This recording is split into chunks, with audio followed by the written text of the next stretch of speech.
aqui a nossa leitura, Gênesis capítulo 1, iniciando pelo versículo 9, diz assim: E disse Deus: Ajuntem-se as águas debaixo dos céus num lugar, e apareça a porção seca, e assim foi.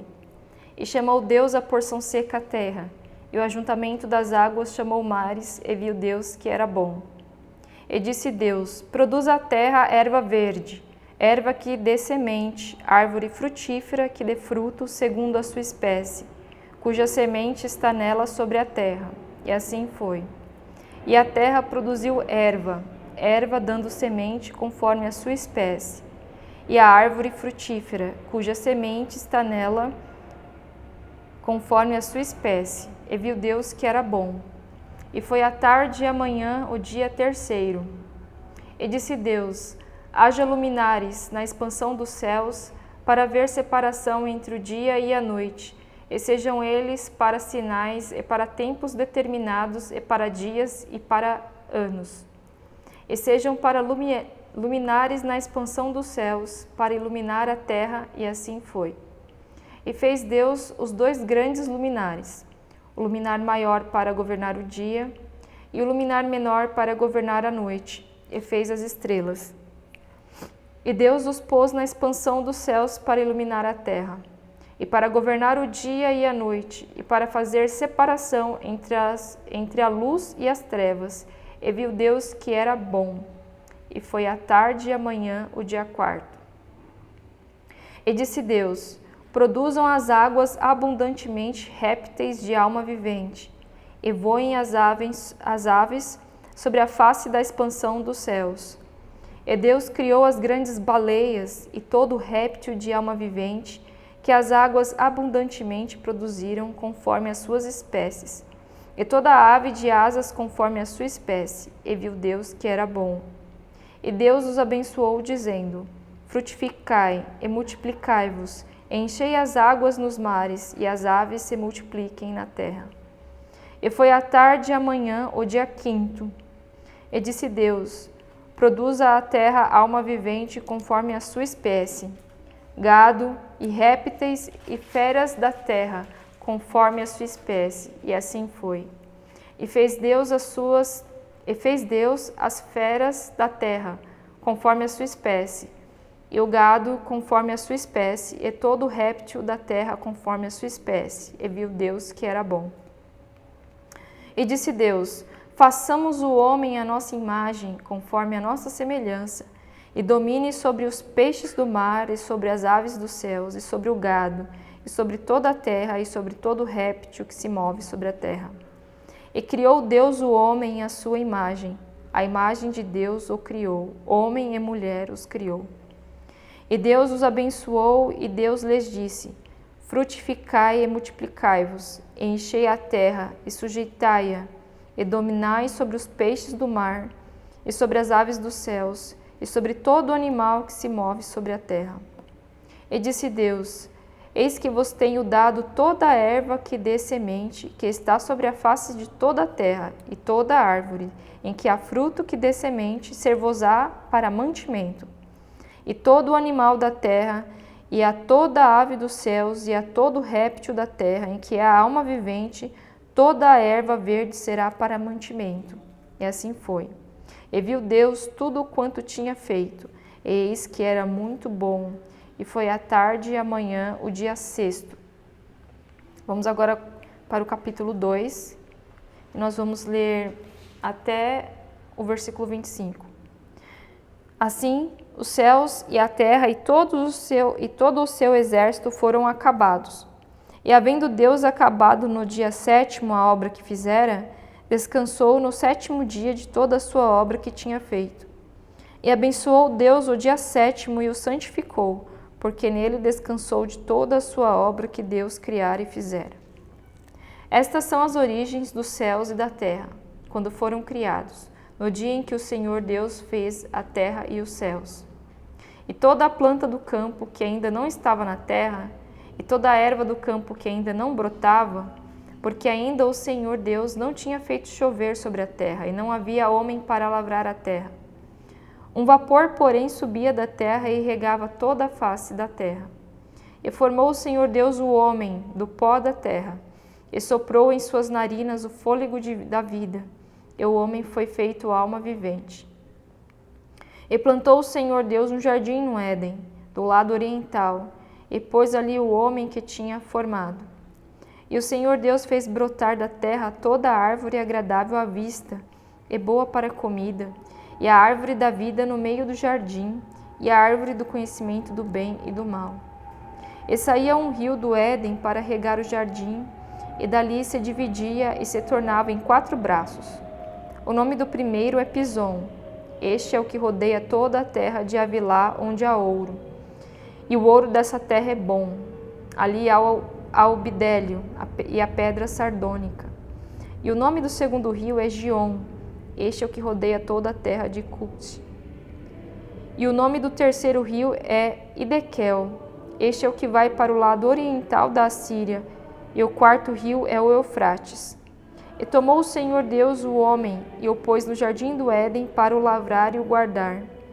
E ordenou o Senhor Deus ao homem, dizendo: De toda árvore do jardim comerás livremente, mas da árvore do conhecimento do bem e do mal dela não comerás, porque no dia em que dela comeres, certamente morrerás. E disse o Senhor Deus: Não é bom que o homem esteja só, far-lhe-ei uma ajudadora idônea para ele.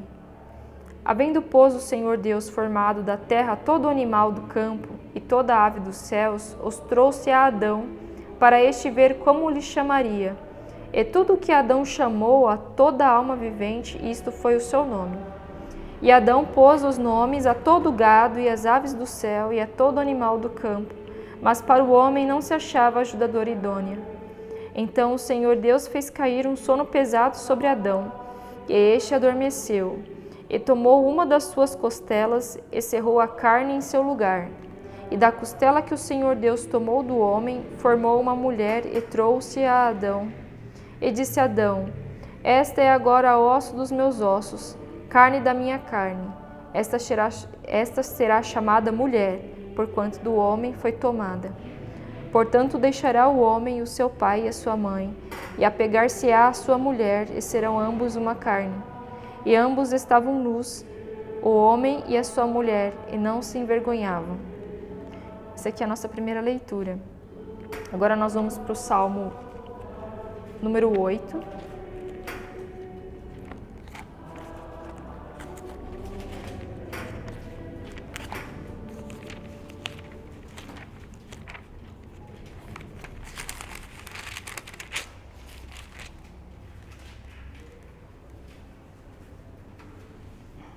Nós vamos ler os versículos 4,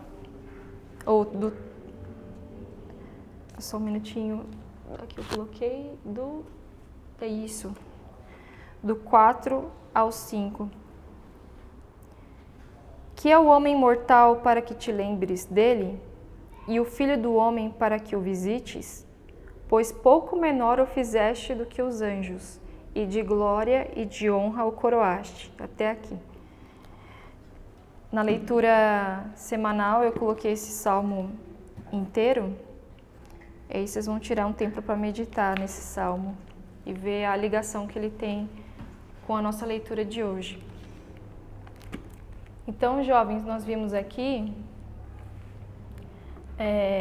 essa primeira porção de Gênesis, e na aula passada vocês tinham visto até o segundo dia, né?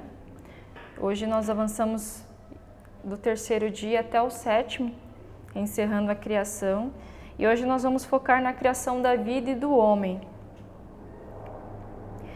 E o mais interessante, eu não sei se vocês observaram, né, que são esses detalhes que nós temos que tentar extrair quando nós estamos lendo a palavra de Deus, é que a criação, ela não foi uma coisa assim, o Senhor, ele foi fazendo as coisas, né, conforme ia dando a vontade, ele foi criando assim. Claro que foi tudo sobre a vontade dele, mas houve uma ordem, né? Houve uma ordem que nós conseguimos ver um propósito nessa ordem, né? Começando com a luz, depois fazendo a separação de luz e trevas, e depois, né, as águas, e terra. Então a gente deu início aqui nessa aula com a separação das águas e da terra. Teve águas e águas, né, que foi a expansão dos céus e as águas, e depois das águas e da terra, a porção seca. Então daí começa a surgir os seres vivos, né? Nós vimos aqui, né, a descrição, né, do crescimento dos vegetais, das plantas, de todas as ervas do campo, árvores mais diversas. E quando a gente para pensar sobre isso, né, naquilo que a gente vê muito pouco na cidade grande, né, a gente quase não vê nada. Eu acho que uma das dificuldades que a gente pode ter em Gênesis também é o fato de que a gente não tem contato com a natureza, né? E no Guilherme teve um privilégio de morar um tempo, né, Guilherme, mais contato com a natureza e ver até mesmo os animais e como de fato as plantas crescem e o cuidado que a gente tem que ter, né? Como é difícil fazer uma planta vingar, né? Não é de qualquer jeito, né? De qualquer forma. E nós da cidade grande nós temos essa dificuldade, porque ou a gente vai ver algumas árvores por aí, ou um pouco de jardim aqui e acolá. Quando a gente tem a oportunidade de ir num parque, a gente vai ver um pouco mais. E se a gente viaja, né? O ideal é a gente sempre viajar, tirar um tempo para descansar no campo, justamente para a gente estar perto da criação de Deus. E é muito variado, né? Ver como a criação ela é variada. E como ela é cheia de detalhes, né? Se nós pensarmos naquelas grandes árvores, os cedros, né? A Bíblia, ela descreve muito os cedros, né? Os cedros do Líbano como uma árvore imensa, tanto de altura como de circunferência, raízes profundas. E de uma pequena flor, né? Uma pequena folha, às vezes a gente, por exemplo, aqui é algo que acontece muito conosco que moramos na cidade, né? A gente às vezes está num prédio todo de concreto e a gente vê num cantinho ali, às vezes, uma folhinha de nada crescendo, e a gente pega aquela folhinha, você vê ali uma série de detalhes, às vezes você vai ver desenhos, você vai ver cores diferentes. Então a gente para pensar, uau, né? Como uma folhinha que cresceu aqui no meio desse concreto, ela pode ser tão cheia de detalhes, tão perfeita. Então, quando nós paramos para ver estas coisas, fica evidente que há marcas de um artista e também de um arquiteto, né? A arte hoje em dia ela é muito maltratada, né, no ensino na escola, porque ela é colocada como algo que surge apenas de um sentimento, um sentimento aflorado, apaixonado de um artista e criar algo que te provoque algum tipo de sentimento, não importa qual seja, né?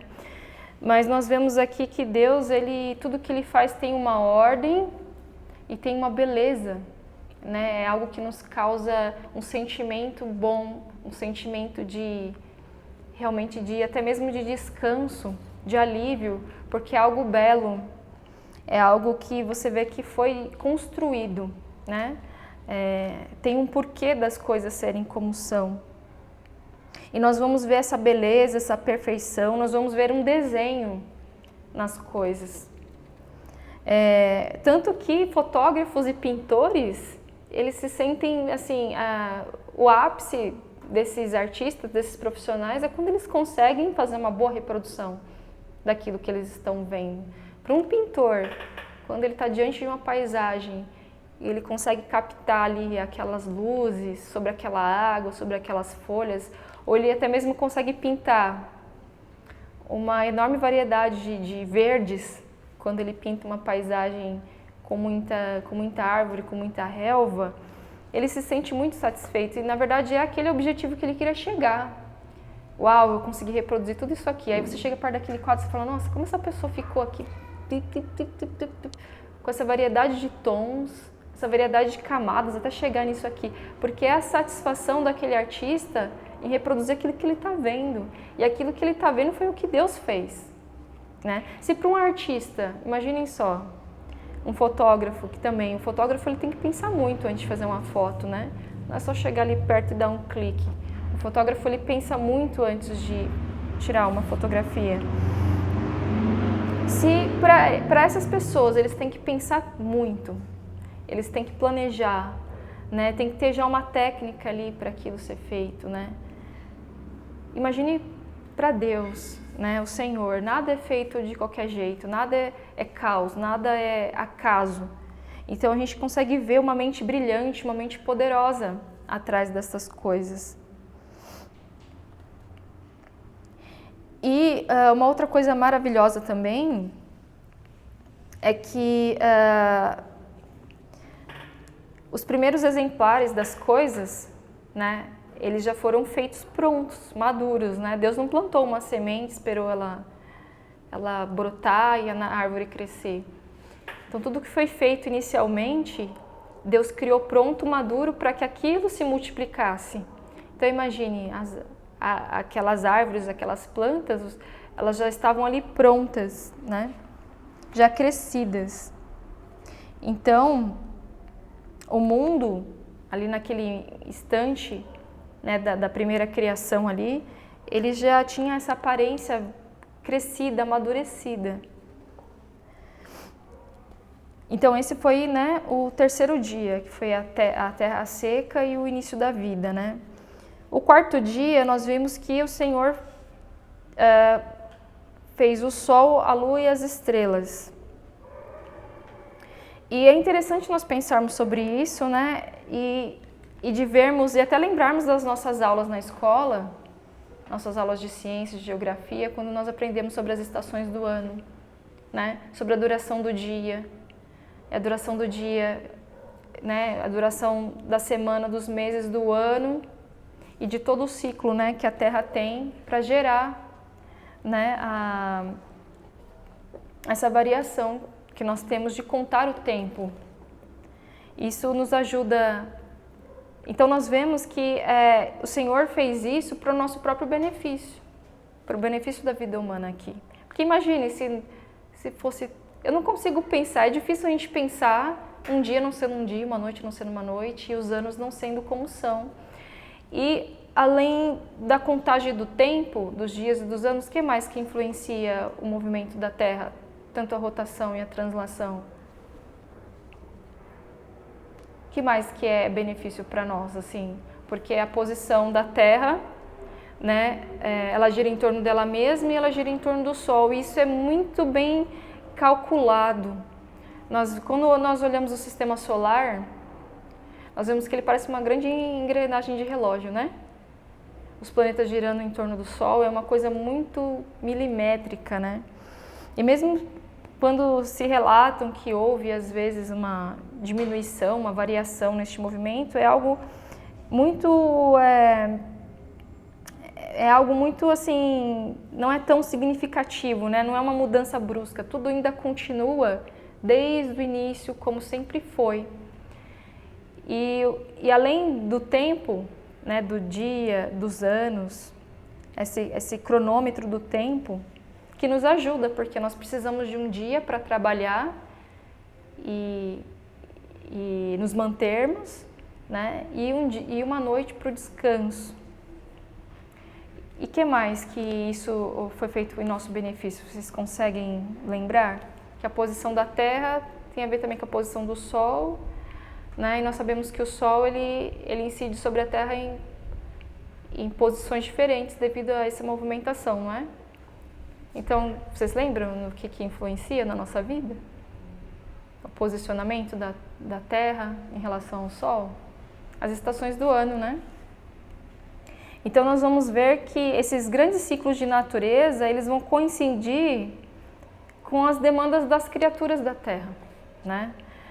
Inverno, primavera, verão, outono, né? Tudo isso coincide com as demandas de todas as criaturas terrenas, né? Isso vai de encontro com as questões de alimento, energia, agasalho, né?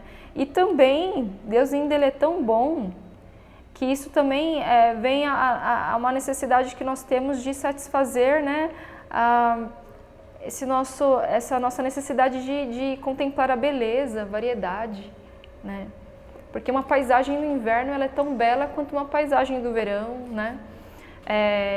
O que acontece no inverno ali, muitas plantas elas morrem, mas no inverno, quando o inverno acaba e vem a primavera, o verão, ali surgem daquelas plantas que sofreram no inverno uma beleza sem igual também. Então esses ciclos, eles satisfazem a nossa necessidade como seres vivos, não só as nossas, mas de toda a criação, mas também a nossa necessidade de beleza e variedade, né? Então, no quinto dia, nós vimos que começam a surgir os primeiros seres viventes, né? A criação dos animais. Então, nós vimos aqui que o Senhor ele começa a tratar, né, dos seres aquáticos. Ele vai falar sobre os peixes e as grandes baleias. É interessante porque ele foi o único animal assim que ele deu um nome direto, né? Baleias. Ele fala sobre peixes variados, as criaturas aquáticas, mas ele fala da baleia. Eu li num comentário a respeito disso, porque a baleia, ela é o maior animal, né, conhecido. E uma vez nós fizemos um estudo sobre os dinossauros, né, e nós vimos que a baleia azul, ela ainda é o maior animal comparado com o maior fóssil de dinossauro que existe. Então, às vezes a gente pensa muito nos dinossauros como os maiores seres que já pisaram na face da Terra, e não é verdade. A baleia ainda, claro que a baleia é aquática, né? Ela não esteve sobre a face da Terra, mas assim, da criação, né? A baleia, ela é esse ser que ainda é presente nos nossos dias e ela é o maior de todos, né? Aí ele também vai falar sobre os pássaros. Então nós vemos que há uma ordem, né? Uma sequência nisso tudo. E nesse momento nós podemos pensar muito sobre a evolução e a criação, né? Que a evolução ela não consegue cobrir muitas lacunas quando nós pensamos como os seres surgiram, né? A evolução ela vai dizer que todos os seres vieram de um início comum, todos eles tiveram um ancestral comum. Quando nós vamos em alguns museus, né, nós vamos ver painéis que falam, né, qual foi o primeiro ser ali primitivo, aquela ameba, aquele ser bem simplificado, até chegar no homem, né. E nós vemos que é uma teoria que não dá suporte a todas as variedades de espécies que existem, né. Até mesmo quando nós vemos uma variedade de espécies ali de um mesmo tipo de animal, né? Por exemplo, pássaros, a variedade de pássaros, a variedade dentro das espécies, né? A evolução ela não consegue responder essas coisas. E no sexto dia foi o dia em que o Senhor criou os animais e os seres humanos, e aqui os animais se tratam, né, dos animais terrestres, como o gado, os répteis e as feras da terra. E mais uma vez, né, a gente vivendo nesse ambiente urbano, se a gente não para um pouco para assistir um documentário, né? Eu lembro que na minha época tinha um documentário que passava na TV chamado Planeta Terra, né? Então era a oportunidade que a gente tinha de ver um pouco mais. E eu particularmente não gostava de assistir porque sempre mostra a natureza como ela é, né? Então, quando você vê aquelas grandes feras, né, se alimentando de outras, a gente tende a ficar com dó e não tem muita disposição, né, de assistir, mas é muito importante a gente conhecer, né, procurar conhecer naquilo que está disponível para nós, se nós não podemos ir lá e ver no ambiente, né? Toda essa variedade de animais, nem no zoológico, eu acho que a gente consegue, né, apreciar os animais na sua profundidade, as habilidades que os animais têm. E é impressionante, né? A gente olha uma ave e a gente fala, nossa, uau, eles voam, né? E a gente pensa, nossa, por que será que o ser humano não tem essa mesma capacidade em si, né? De voar e de pensar que um animal é mais privilegiado do que nós, né? Quando nós vemos essas habilidades, uma habilidade de camuflagem, né? Isso tem de realmente de nos fazermos pensar que nada disso surgiu do acaso, que o que formou todas essas coisas é uma mão divina, uma mão poderosa. E mesmo quando nós assistimos esses documentários, eles não vão falar sobre Deus, né? Mas eles vão, não tem como dizer, intrinsecamente sobre aquele animal e não falar de que, de alguma maneira, ele recebeu aquela habilidade de alguém, alguma coisa. Então, o que eles vão falar? Olha, a natureza fez, né? A natureza deu a este animal esta característica, vemos aqui o poder da natureza em tal coisa. Então, a criatura se torna o próprio Deus, né? Então, é dado à natureza a característica criadora, dela ser Deus, né? Dela ser até mesmo mãe. A gente escuta muito a respeito de falar da mãe natureza, mas a natureza ela não é mãe, ela é criatura, né? Tudo é criação, tudo foi feito pelas mãos de Deus. Ou às vezes eles vão dar realmente para aquele animal ali alguma característica poderosa, né? Por exemplo, animais que se adaptam ao ambiente em que eles vivem e eles mudam de característica, eles mudam de aparência ou algo assim. Então, nesse discurso, né, os biólogos eles vão dar para aquele animal ali, é como se o animal tivesse um poder em si de mudança, né, de adaptação. Mas tudo nisso nós vemos a mão do Senhor, né, que é um Deus poderoso, que tudo isso sai da sua mente brilhante e sábia, e ao mesmo tempo de um Deus muito bom e misericordioso, que dá a todas as suas criaturas condições de sobreviver a cada dia neste mundo, né? E quando Deus ele ficou satisfeito em ver que tudo em sua criação era bom, foi aí que o homem surgiu. E não sei se vocês já pararam para pensar, né? O homem, ele só foi mais um item da criação? Assim, Deus criou isso, e criou o homem. Ou vocês também conseguem ver uma ordem aí, né? Por que será que o homem foi feito por último? Por que será que foi tudo criado primeiro e aí depois surgiu o homem?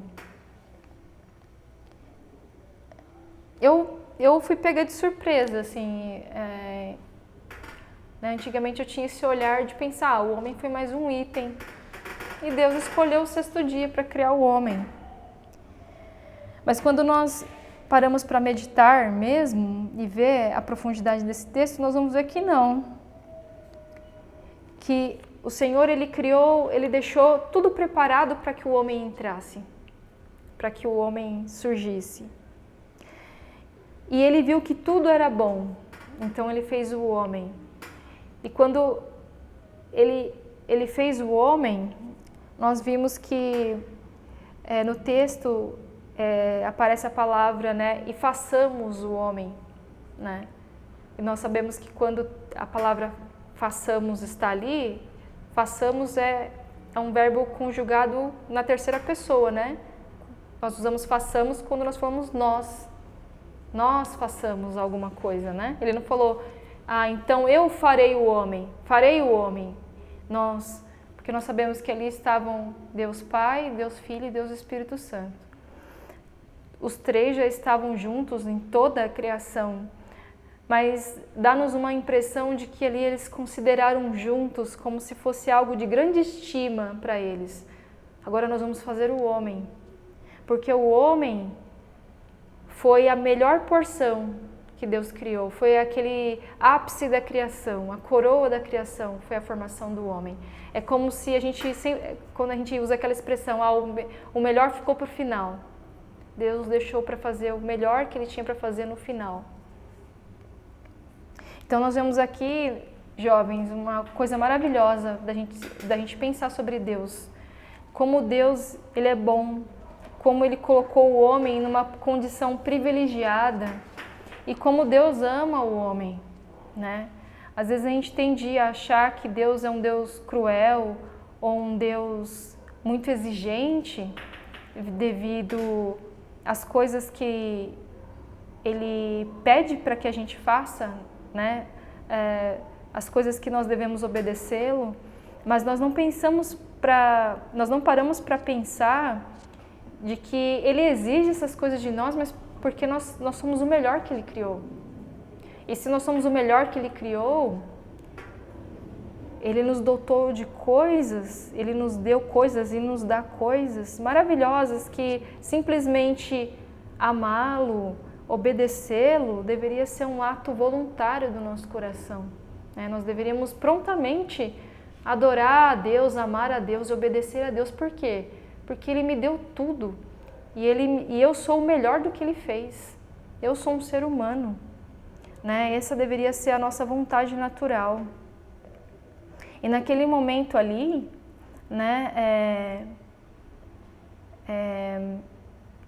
o homem estava no seu estado de perfeição, Nós, às vezes, nem conseguimos imaginar direito como que é uma pessoa no seu estado de perfeição.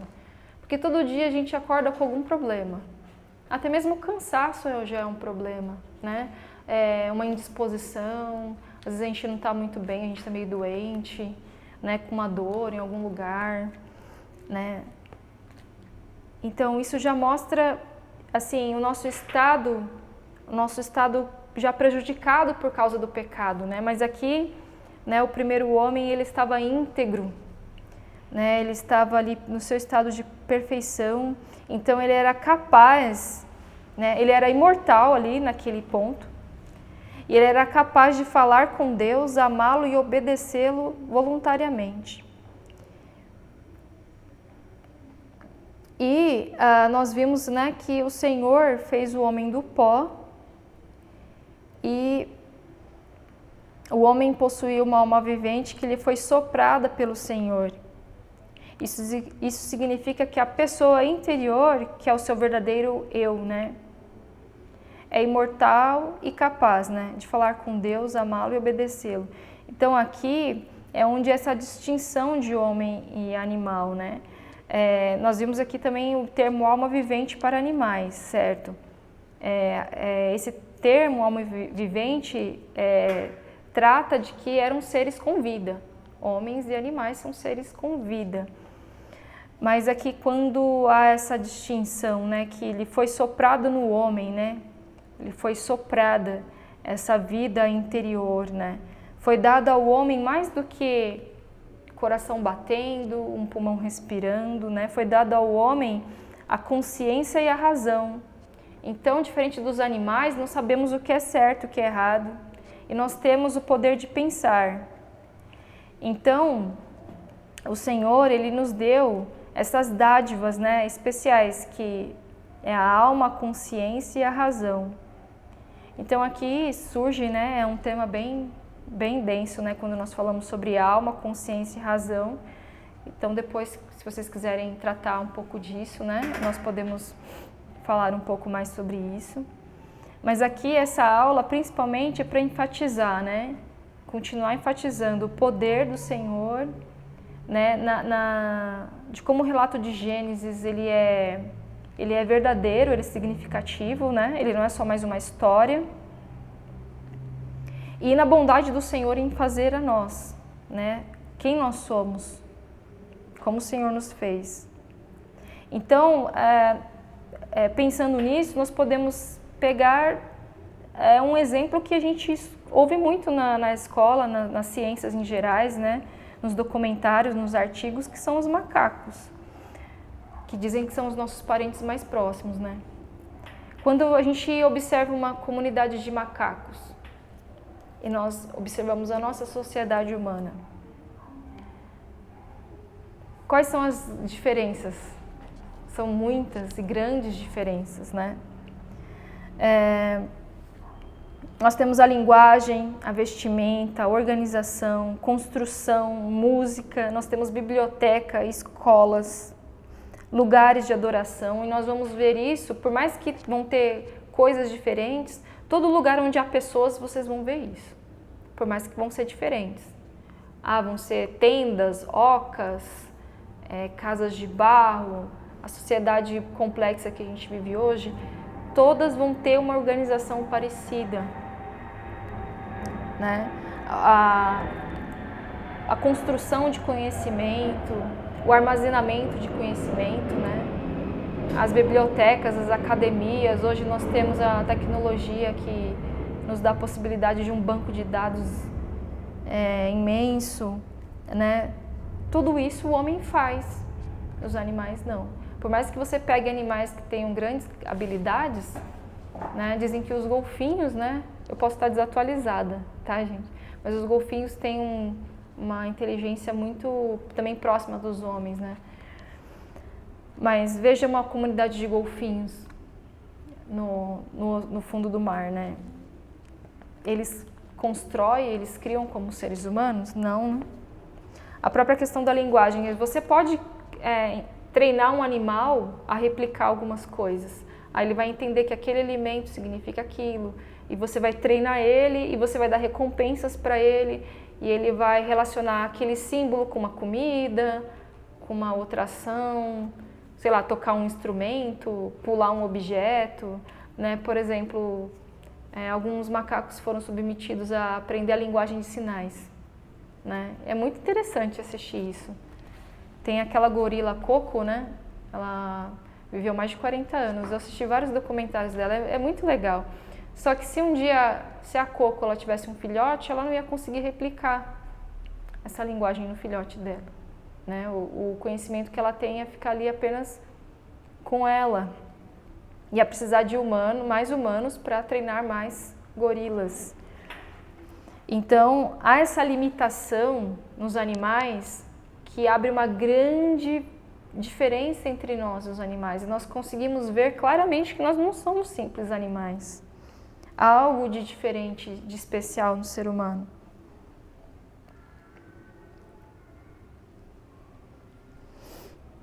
E nós vimos aqui também a formação da mulher, né? Que também foi algo muito especial, que a mulher ela veio do próprio Adão, foi feita de um pedaço de sua costela. Então nós vemos como homem e mulher eles são essa unidade, como eles são, como eles devem ter essa parceria, né? Como eles devem caminhar juntos. E no 7º dia nós vimos aqui que o Senhor descansou de toda a sua obra. Então, neste ponto, a criação estava completa e perfeita. Deus viu que tudo o que havia feito era muito bom e descansou de toda a sua obra, estabelecendo para sempre o princípio de um dia separado para o descanso. Então, nós vimos aqui também mais uma bênção de Deus nas nossas vidas. Ele separou um dia para o descanso, né? O homem ele teria 6 dias para o seu trabalho, para fazer as coisas necessárias para si próprio, e teria um 7º dia para descanso, não só do corpo, mas também da alma, para ter uma comunhão mais próxima do seu Criador. E voltando a falar dessa ordem, que eu queria que vocês tivessem notado essa ordem, né, que o Senhor deixou o melhor para o final, criando o homem, e porque mais uma vantagem que o ser humano teve. Deus trouxe o homem num mundo já pronto.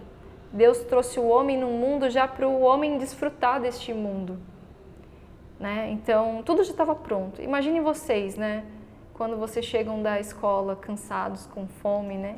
E vocês podem chegar em casa, ter uma comida feita, né? Uma casa limpa. É uma ilustração muito boba que eu estou trazendo, né? Mas você foi bem recebido, ou você vai fazer visita na casa de alguém, e aquela pessoa te preparou ali um lanche e te colocou para sentar num lugar confortável. Então Deus, ele teve toda essa estima, todo esse amor, todo esse carinho pelo homem. E foi que nós vimos aqui no Salmo 8, que o homem ele foi feito só um pouco menor que os anjos, né? Então o homem ele foi colocado numa posição de governador, de gerente deste mundo.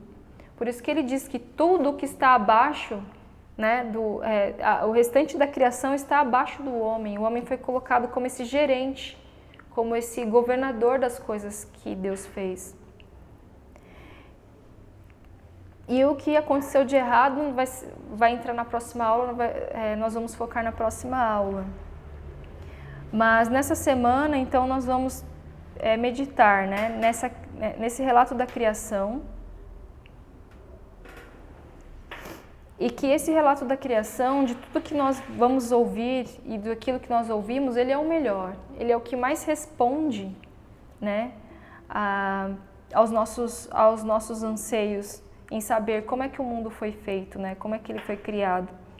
E ele nos mostra que há um Deus que criou e projetou tudo e que nos fez como uma criatura superior, principalmente com capacidades especiais. E essas capacidades especiais não são somente o fato que o homem cria, constrói, produz, não. É que nós temos essas capacidades de conhecer a Deus, amar a Deus e obedecer a Deus. Então, são perguntas que nós temos que fazer a nós, né? Será que eu respeito e amo o meu Criador? Será que eu tenho consciência de que eu devo a minha existência a Deus? Quando eu paro para pensar em quem eu sou, aquilo que eu tenho, né? Eu acredito que quando a gente está nessa fase que nós estamos aprendendo coisas novas, principalmente coisas que vão nos orientar para a vida adulta, das coisas que nós vamos poder produzir como pessoas, né? E é muito bom quando você está aprendendo algo novo, algo difícil, você fala, nossa, eu tenho essa habilidade, eu sei fazer isso, né?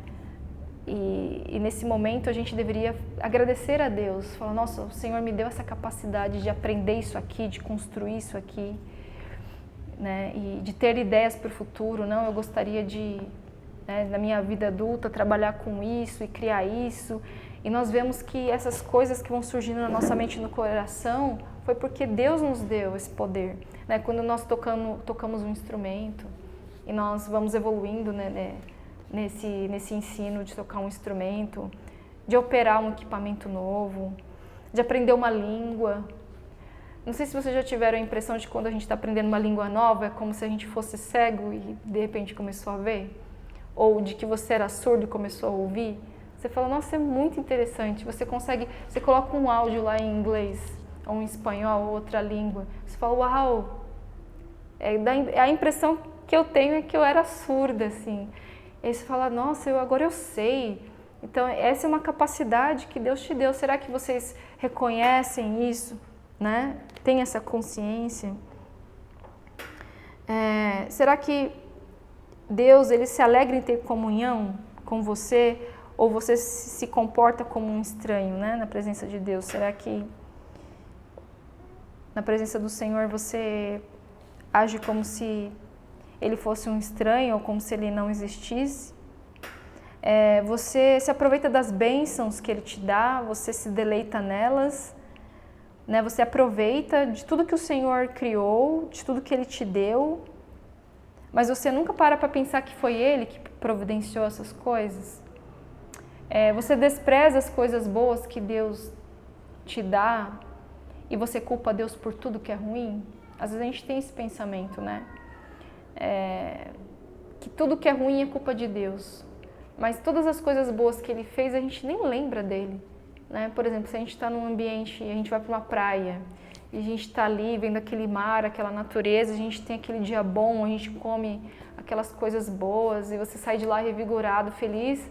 A gente não pensa em Deus nesse momento, mas aí acontece uma catástrofe, um acidente, por que Deus deixou isso acontecer? Que Deus ruim é esse? Que Deus cruel, né? Então a gente sempre tende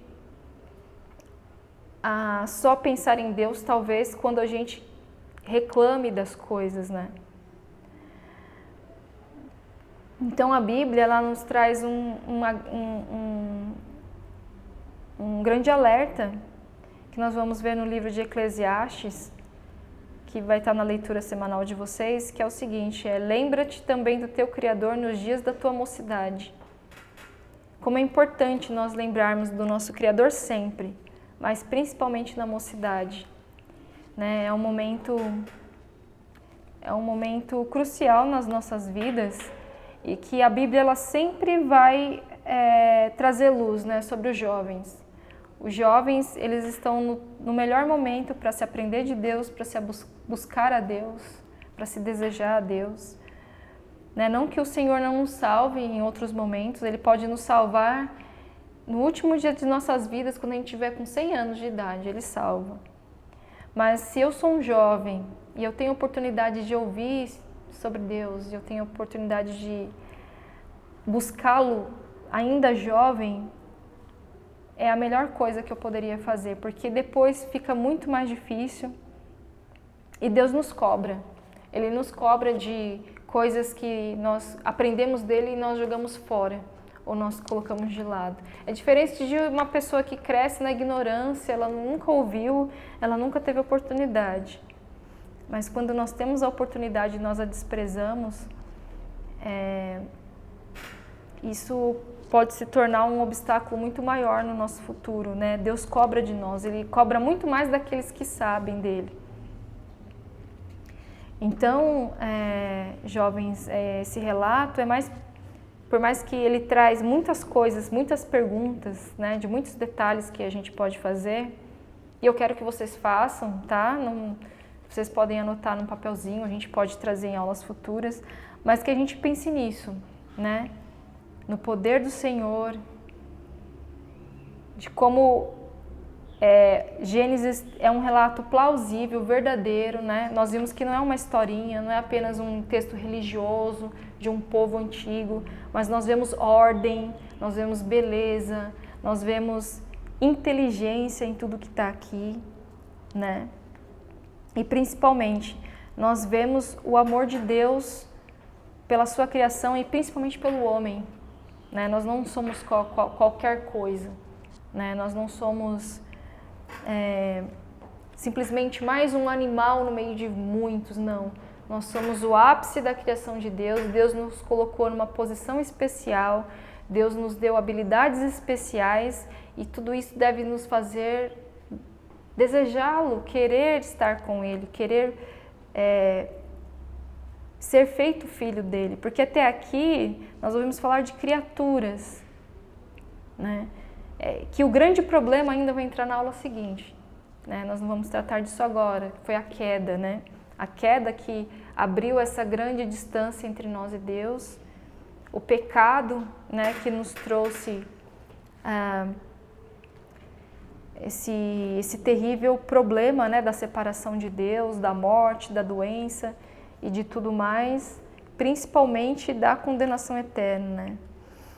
Mas em tudo nós vemos aqui a mão de Deus misericordioso, de um Deus bom e de um Deus que nos colocou numa posição privilegiada, bem diferente do que o mundo diz sobre Deus, né? Sobre a religião cristã, sobre a Bíblia. Eu acho que nesse tempo que nós temos vivido, a gente escuta muito sobre baixa estima, né? E a gente tende a se sentir cobrado em muitas coisas e às vezes a gente se sente deprimido, né? Porque o mundo exige coisas de nós e às vezes a gente não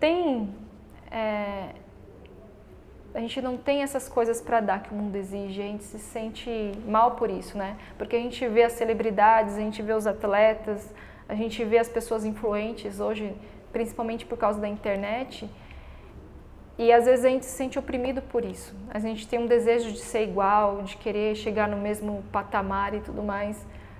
E essas coisas nos deixam, às vezes, o mundo usa essa expressão, né? Baixa estima, é por isso que as pessoas estão deprimidas, é por isso que as pessoas precisam de terapia, de tomar remédio. Não, é só você lembrar, não, Deus me fez um ser humano e Ele me dotou de grandes habilidades, que eu possa usar essas habilidades para coisas boas, posso usá-las para conhecê-lo, para obedecê-lo, e isso é maravilhoso. Eu não preciso dessa exigência que o mundo traz para mim ser. Eu já sou um ser humano pleno, né, das coisas que Deus fez, né? O único problema que nós temos é o pecado.